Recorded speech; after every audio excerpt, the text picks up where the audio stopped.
السلام علیکم ګرانو مینوالو، امید لرم چې تاسو ټول به روغ جوړ خوښ او خوشحاله یاست او د صحت جامې به مو پر تن وي. د ذوالحجې 10 ورځې څه صفات لري؟ د ذوالحجې په دغه 10 ورځو کې باید موږ څه وکړو؟ زه ویډیو ګورو تر څو پوه شو چې د ذوالحجې په دغه 10 ورځو کې مسلمانان څه وکړي او دغه 10 ورځې څه فضیلت لري. نو راځئ چې ویډیو وګورو او د ملګرو سره یې شیر کړو تر څو په ثواب کې سره شریک شو.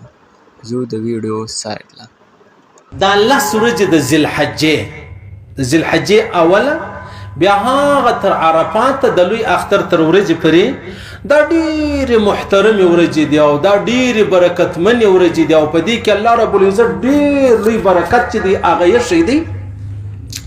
پیغمبر علیه الصلاة والسلام فرمایي که یو سړی را ولاړ سو د دغه 10 ورځو چې کوم دا 10 ورځې د ذوالحجې بلل کیږي په دې کې یوه ورځ روزه ونیسي، پیغمبر علیه السلام مبارک فرمایي دا داسې دی لکه پوره کال چې سړی روزه ونیسي. او که په دغه 10 شپو کې یو سړی د شپې عبادت وکړي، پیغمبر علیه السلام مبارک فرمایي دا داسې دی لکه د شب قدر په شپه چې سړی عبادت وکړي.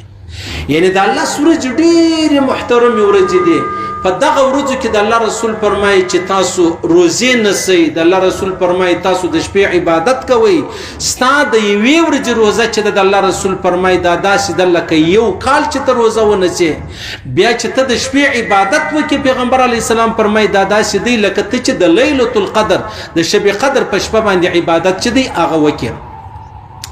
پیغمبر علیه السلام صحابي د حضرت ابو درده فرمایي رضی الله تعالی عنه وای تاسو د 10 ورځې پر خپل ځان باندې ضروري کوي، په د 10 ورځو کې استغفار ډیر وایاست، دعاګانې کوئ، خیراتونه کوئ او ډیر د الله رب العزت ذکر چې دی هغه کوئ.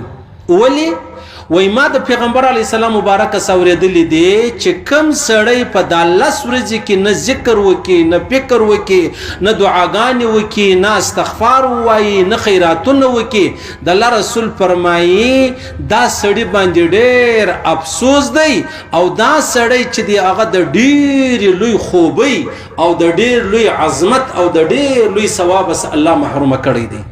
حضرت ابو درده فرمایي رضی الله تعالی عنہ وای ما د پیغمبر علی السلام اوریدلی د 10 ورځې به خاص کر تاسو څه کوئ، عبادتونه ډیر پکې کوئ.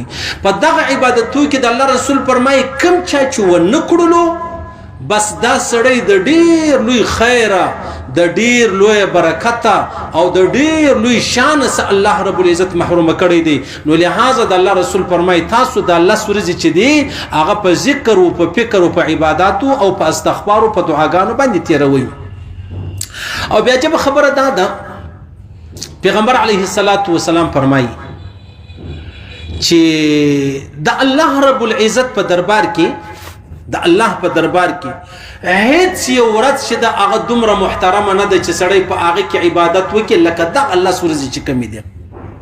دغه 10 ورځې د ذوالحجې چې کمې دي په دې کې پیغمبر علیه السلام مبارک فرمایي تاسو سبحان الله ډیر وایاست، تاسو الحمدلله ډیر وایاست، تاسو لا اله الا الله ډیر وایاست، تاسو الله اکبر چې دی هغه ډیر وایاست. ولی د الله رسول فرمایي د الله په دربار کې په دې ورځو کې په دې زمانه کې چې څومره عبادت ثواب لري په نور شپو ورځو کې هغومره عبادت چې دی هغه ثواب نه لري.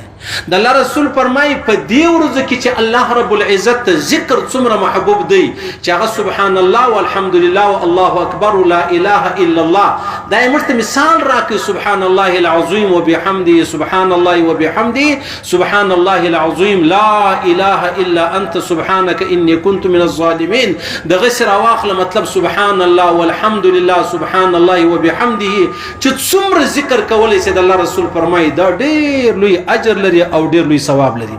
او عجب خبره ده حضرت انس فرمایي وای د پیغمبر علی السلام په زمانه کې دا خبره ډیره مشهوره و چې دغه 10 ورځې چې سړی عبادت کوي، دغه 10 ورځې د ذوالحجې چې کمې دي په دې کې عبادت کول وای دا دومره مشهوره و د پیغمبر په زمانه کې په صحابو کې چې یوه ورځ چې ده هغه الله رب العزت د 1000 ورځو برابر کړی ده. چې سړی زر ورځې پرله پسې عبادت وکړي څومره ثواب دی.